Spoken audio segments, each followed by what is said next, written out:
Used to be a popular spot in the hill country, or at least it was. We're talking about Jacob's Well near Wimberley. The area is famous for its deep cave full of beautiful blue water. In most caves, you rely on your gear. In Jacob's Well, your gear is the enemy. To see the secrets at the bottom, you have to take it off. Its crystal clear water hides a deadly secret, a maze of caves that has trapped multiple divers. For decades, people died trying to find the end of the cave. We used to think it was impossible to map, but the Jacob's Well Exploration Project, JOWEP, changed the rules. They went deeper than anyone before them and discovered a formation that seemingly defies the laws of nature. To understand what they discovered, we have to turn our attention to the aesthetic death trap itself. The Siren's Call. For the modern world, the obsession with the extreme starts with a single image, a perfect, unblinking blue eye staring up from the limestone bedrock of the Texas hill country. The aesthetic is undeniable, the call of the void irresistible. This is Jacob's Well. To the internet, it is the ultimate hidden gem, a bucket list destination that is tailor-made by nature for social media feeds. But to the locals of Wimberley, Texas, and the families of the missing, it is something else entirely. It is a grave, the hole. It looks small from a distance, then terrifyingly deep as the camera looks straight down. In the age of the influencer, this place has been rebranded. They call it the Leap of Faith. It is a viral rite of passage, the hallmark of an adventurous spirit. Below them, the opening is only 12 feet wide, a deceptively small target. The water's impossible transparency creates a glitch in the human brain. When observers look down, the surface disappears. They aren't looking at water, they are looking at the void.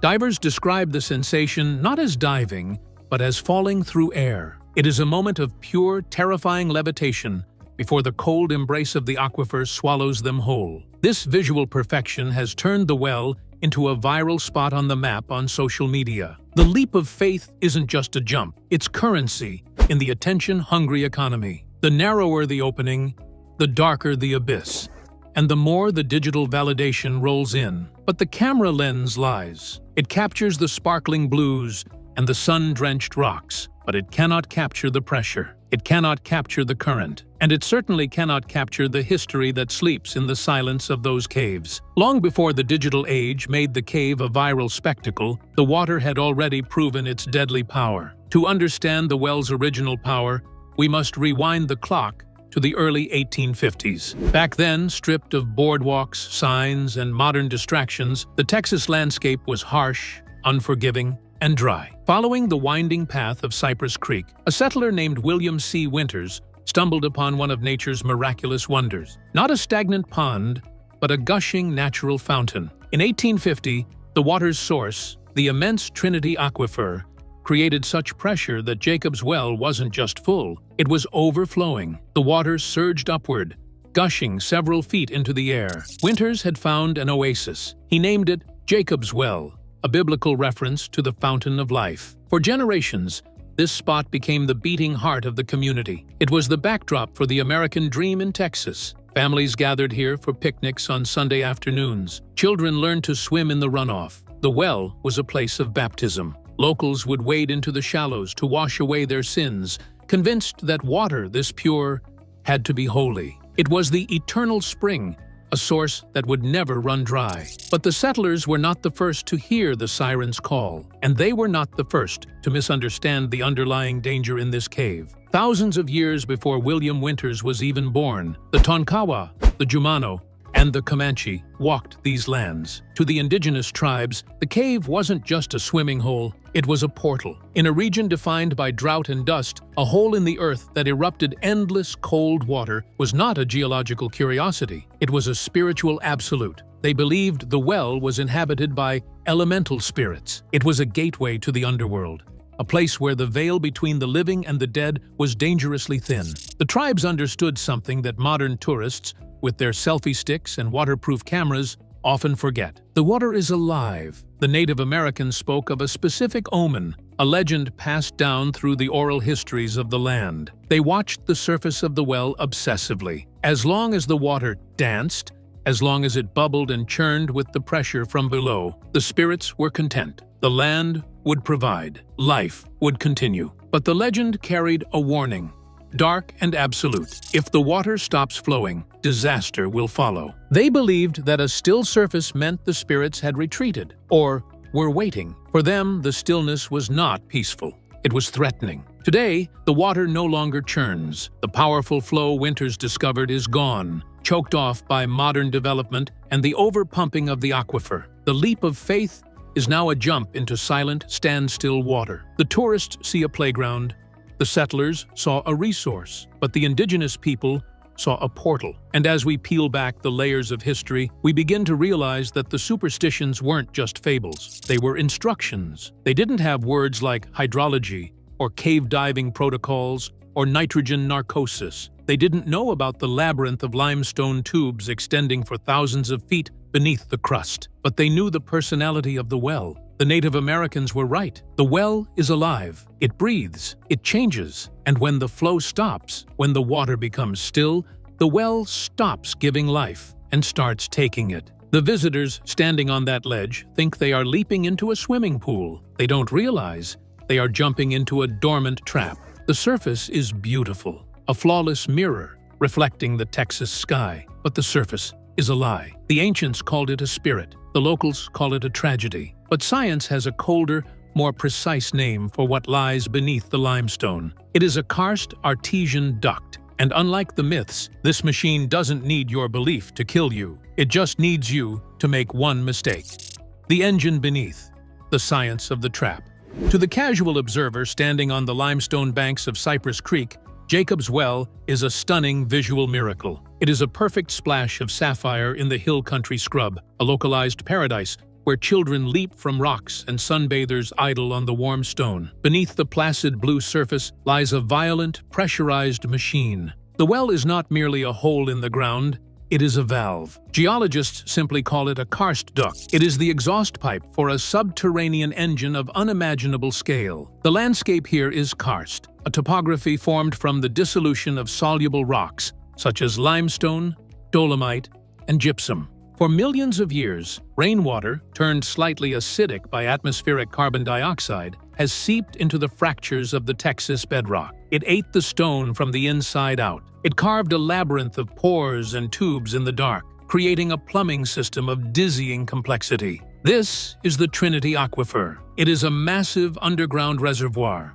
a sponge of rock holding trillions of gallons of water. But the water is not static. It is confined beneath layers of impermeable rock, trapped under the crushing weight of the geology above it. The resulting labyrinth of stone is now a pressurized water system. Miles away, on the high ground where the rain collects, the water level sits hundreds of feet above the well. Gravity presses down on that high-elevation water, transmitting immense force through the miles of narrow, water-filled conduits. The pressure builds, seeking a release, and Jacob's Well is that release. It is an artesian spring, meaning the water is forced upward against gravity by the sheer weight of the aquifer behind it. In decades past, the pressure was so immense that the fountainhead vaulted water feet into the air, a geyser of pure, filtered discharge. Today, though the flow has lessened, the mechanic remains. The well is an exit wound for the Earth's pressure. This geological context is crucial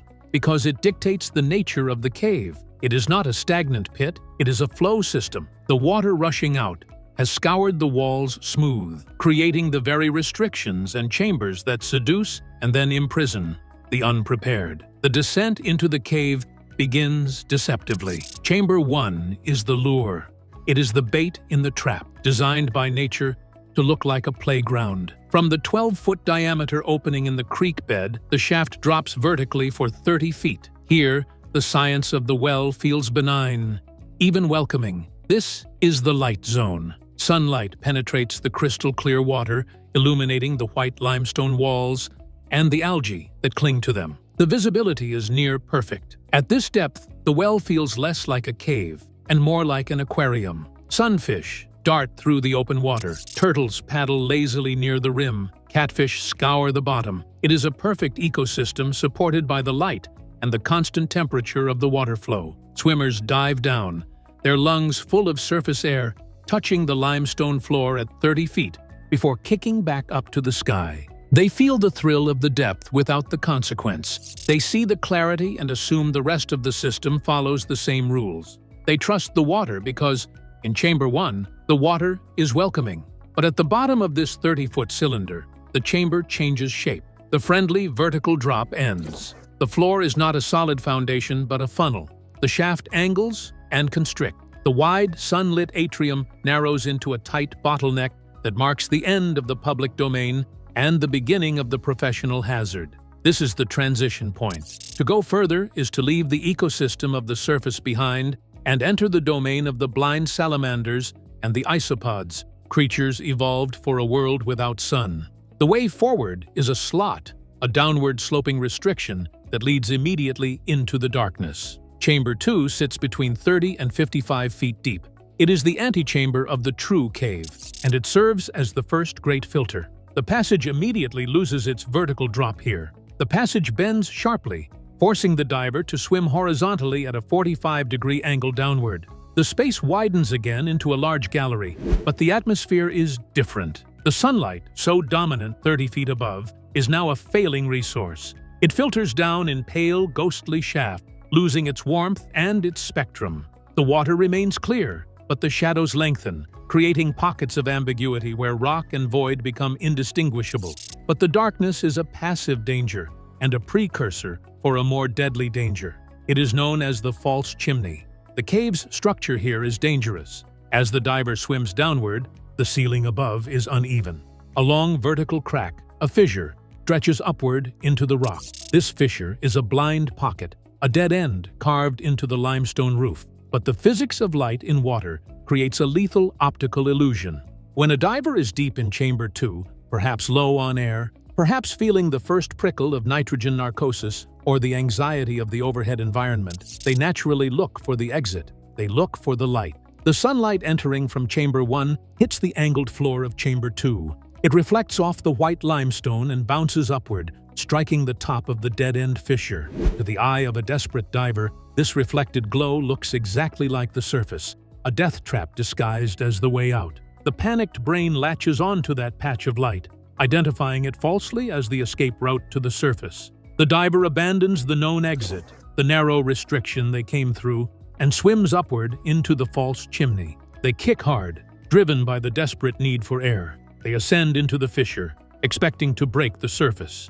Instead, they hit rock. The realization is a psychological hammer blow. The surface was a reflection on a limestone ceiling.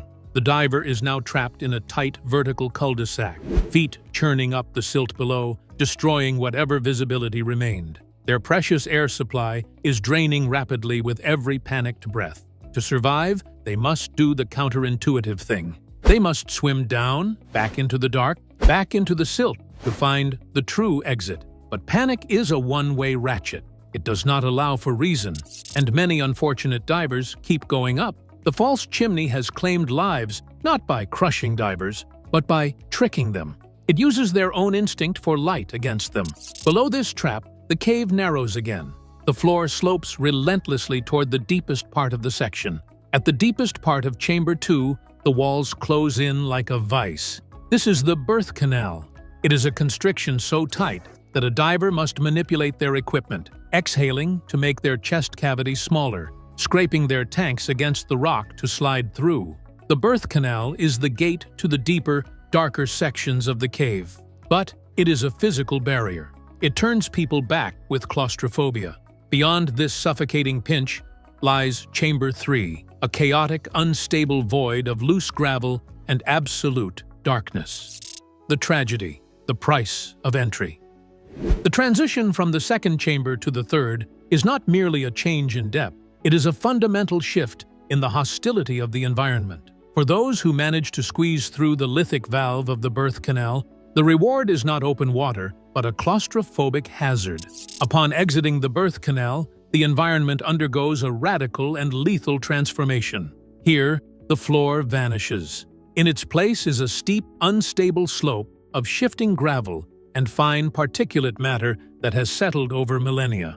The ceiling presses down, hovering only 2 to 3 feet above this treacherous floor, forcing divers to swim in a prone, horizontal position, their stomachs hovering inches above the false bottom. The water here is motionless, heavy with the pressure of the 100 feet of liquid above. It is a silent, pressurized tomb where the margin for error effectively drops to zero. This is the domain of the specialist. Yet, history has shown that even equipment is secondary to the most vital asset a diver can bring to Chamber 3: absolute buoyancy control.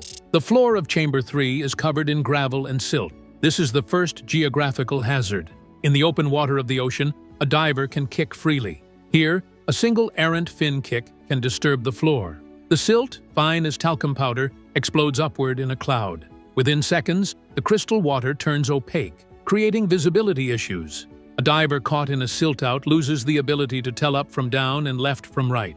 In this blinding cloud, panic is the immediate physiological response. Respiration rates skyrocket. Oxygen is consumed at 3 times the normal rate. The diver thrashes to find a wall, a reference point, kicking up more silt in the process, sealing their own fate in a suffocating loop of confusion. It was against this unforgiving backdrop that the tragedy of September 1979 unfolded, changing Jacob's Well from a local landmark to a recognized death hazard. It started with Kent Maupin, 20, and Mark Brashear, 21, young, athletic, and adventurous divers from Pasadena. The duo were friends seeking a new experience. However, they made a fatal calculation. They treated the well like open water. They were open water divers, trained to view the surface as a safety net. They lacked the specialized cave diving certifications that require redundancy and strict line protocols. Their dive began late at night. The decision to dive was impulsive, an exploratory mission fueled by curiosity rather than rigorous planning. Their gear was suited for a coral reef, not a tight restriction. They wore bulky, back-mounted tanks that increased their vertical profile. They carried no safety reels to mark their path back to the exit. Most critically, they lacked backup lighting. In cave diving, the rule is 3 lights per diver. Maupin and Brashear went in with 1 primary light each. As they reached the restriction leading toward Chamber 3, the limitations of their gear became obvious. The back-mounted tanks wouldn't fit through the narrow opening. The 2 young men removed their tanks. They pushed the heavy steel cylinders into the dark, narrow passage, swimming behind their air supply and severing their easy retreat. They vanished into the constriction, pushing toward the final unknown chamber. They never returned. When their predetermined return time passed, the realization of horror settled over the group waiting above. The local authorities were notified, but the rescue capability of standard emergency services was limited. A recovery operation was launched, lasting days. It involved the Hays County Sheriff's Office and a team of expert local divers, including Don Dibble, the owner of a local dive shop, and a man intimately familiar with the treacherous architecture of the cave. The goal of the mission was grim but simple: bring the bodies of the boys home to their families. But Chamber 3 defended its secrets aggressively. The recovery divers faced the exact nightmare scenario that likely killed Maupin and Brashear. The gravel slope, disturbed by the intrusion of the 2 boys, was primed for collapse. Every movement by the recovery team risked triggering a landslide of silt. During a recovery dive, the instability of Chamber 3 became lethal. Don Dibble was navigating the sloping floor when the gravel shifted. It was a sudden, massive collapse. Loose rock and sediment rushed down the incline. In seconds, Dibble was pinned. Gravel locked his lower body past the waist. The silt-out was instantaneous. 0 visibility and total darkness. Dibble was trapped in the death zone, 80 feet down, pinned by the earth itself. The psychology of such a moment is shattering. He could not move his legs. He could not see his gauges. He was running out of air. Another recovery diver, realizing Dibble's plight, moved in to assist. In the blinding silt, it was a tactile struggle, feeling for buckles and strap. Then, a grim realization dawned on him. He was running out of air. As oxygen starvation set in, Dibble's body began to convulse, an involuntary, violent spasm of a drowning man fighting for life. These desperate, thrashing movements, combined with the intervention of his dive partner, became his salvation. His partner, working blindly in the suffocating cloud, managed to locate him. Sensing the critical emergency, the partner grabbed hold of Dibble and, with adrenaline-fueled force, yanked him free from the gravel's grip. But the ascent was too fast. In diving, a rapid ascent causes the nitrogen dissolved in the blood and the gas in the body to expand explosively, complying with Boyle's law. As Dibble shot toward the surface, the air in his stomach expanded faster than his body could process it. He breached the surface of Jacob's Well alive but gravely injured. He had suffered a ruptured stomach, a brutal internal injury caused by the expanding gas. He was alive, and that was all that mattered. After 12 days of futile, perilous effort, the search was called off. The bodies of Kent Maupin and Mark Brashear were lost in the cave. The tragedy of 1979 fundamentally changed how the well was viewed. It was no longer a dangerous swim, but a recognized deadly hazard. In a desperate bid to prevent history from repeating itself, the authorities, with the help of the recovering Don Dibble, took drastic measures. They hauled bags of quickset cement and heavy steel bars down to the restriction at 75 feet. They cemented a heavy metal grate over the entrance to the lower chambers, physically sealing off the death zone. To accompany the barrier, a warning was installed. It was a piece of white plastic, zip-tied to the rock, featuring a crude, hand-painted image of the Grim Reaper, with a simple message: "You will die if you go here." It was a plea as much as a warning. It stood as a tombstone for the two boys who were still down there, somewhere in the dark. But the allure of the abyss is a powerful substance. A few months after the installation of the grate, divers descended to check the perimeter. They found the grate gone. It hadn't fallen, it had been removed. Lying in the silt where the grate had been, the vandals left a note, waterproofed and weighted down. It contained a message that chilled the dive community and highlighted the fatal arrogance that Jacob's Well seems to attract. The note read simply, "You can't keep us out." The tragedy of 1979 proved that standard gear was a death sentence in the silt, compelling the Jacob's Well exploration project to abandon traditional safety protocols and engineer a radical new way to survive. The Joeppy solution, the no-mount technique.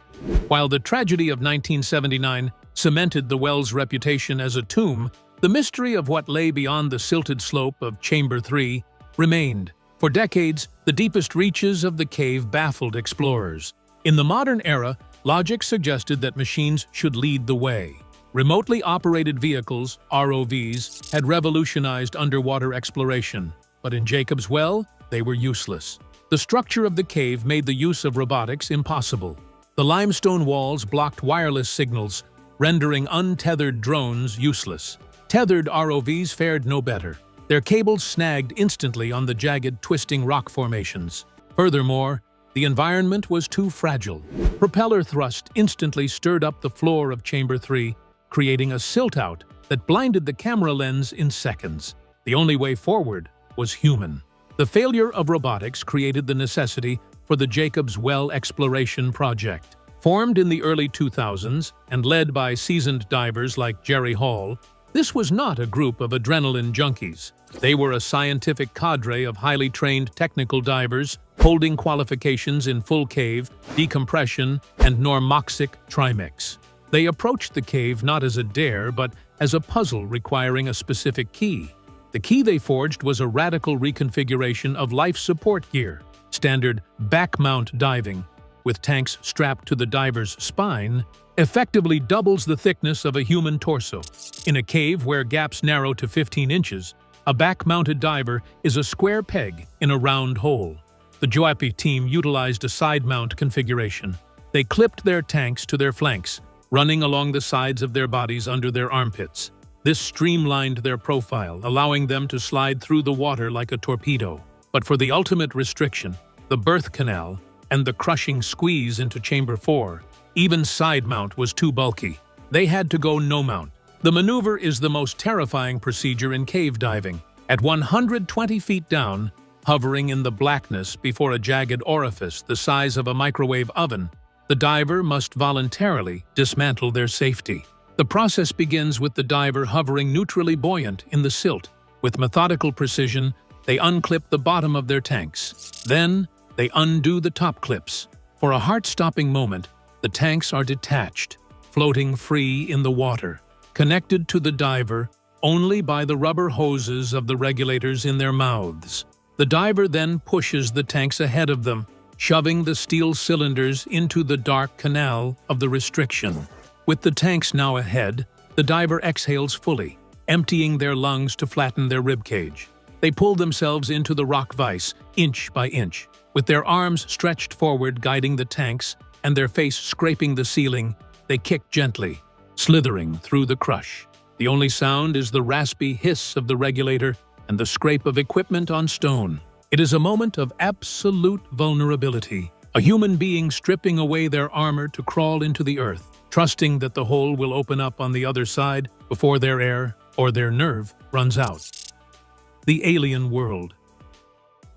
For the diver who survives the crushing physical gauntlet of the no-mount restriction, the reward is an entry into a world that feels completely detached from the surface. Passing into Chamber 4 is not merely entering a cave, it is entering a time capsule, sealed off from humanity by geology and fear. After pushing through the 15-inch constriction, the JWF divers emerged into a space where the claustrophobia vanished. They emerged into a space unlike the murky, silt-stained architecture of the upper levels. Chamber 4 is a virgin cave. Unlike the second chamber, this space is pristine. The beam of a primary light reveals walls of stark white limestone, unblemished and blindingly bright against the absolute blackness. Hanging from the ceiling are intricate stalactites and stalagmites, crystalline formations that mark the time the cave was dry millennia ago. In this lightless, high-pressure cold, life should not exist. Yet, as the divers scanned the walls, their lights caught a pale spectral flutter.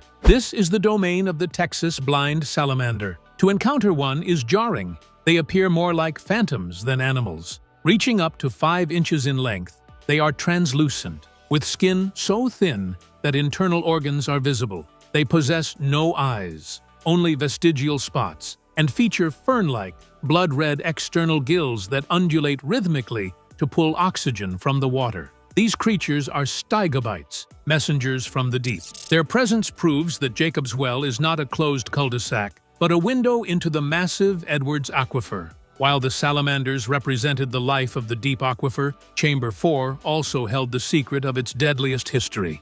In October 2000, the JWF team was systematically mapping the floor of the fourth chamber. For 20 years, the theory had been that the missing diver, Kent Maupin, had been washed out of the well during a flood in 1981, like his partner, Mark Brashear, whose remains were found in 1989. The JWF team proved the theory wrong. Scanning a narrow opening in the floor, a light revealed a heavily corroded scuba tank. Attached were pieces of a wetsuit and a deteriorated weight belt. Nearby lay human remains, femurs, and a skull deep in a section of the cave no open-water diver should have entered. The identity of the remains was confirmed by a tragic piece of textile adhering to the equipment, a patch reading, "Aturns, Neptune's Locker Diving Association." It was from Maupin's hometown. He had not been washed out. He had been waiting in the Virgin Cathedral for 21 years, guarded by the blind salamanders, a permanent warning of the price of the deep. Beyond Chamber 4, the cave system continues deep underground. The Jacob's Well Exploration Project, JWEP, discovered that the cave does not end with the salamander's playground. The mapping team found Tunnel A, a long, winding underwater tunnel that stretches about 4,500 feet from the entrance. For nearly a mile, this main tunnel pushes through the earth against the water's flow. This proved that the cave is not just a deep hole, but a massive water channel for the Texas Hill Country. But today, that channel is drying up.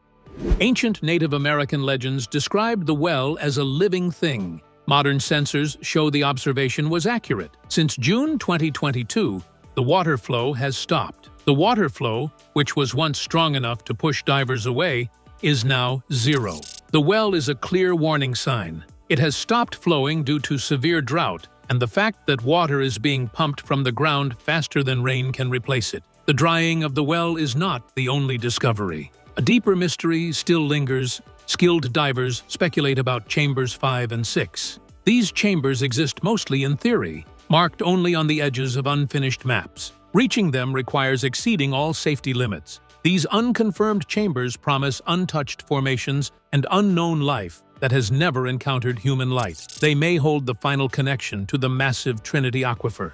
For now, they remain hidden behind rock and dangerous silt. The deepest story of Jacob's Well is still waiting to be written. Did you enjoy this deep dive? If you found the story of Jacob's Well fascinating, please hit the like button and leave a comment below. Also, click on the next video on your screen for more content like this.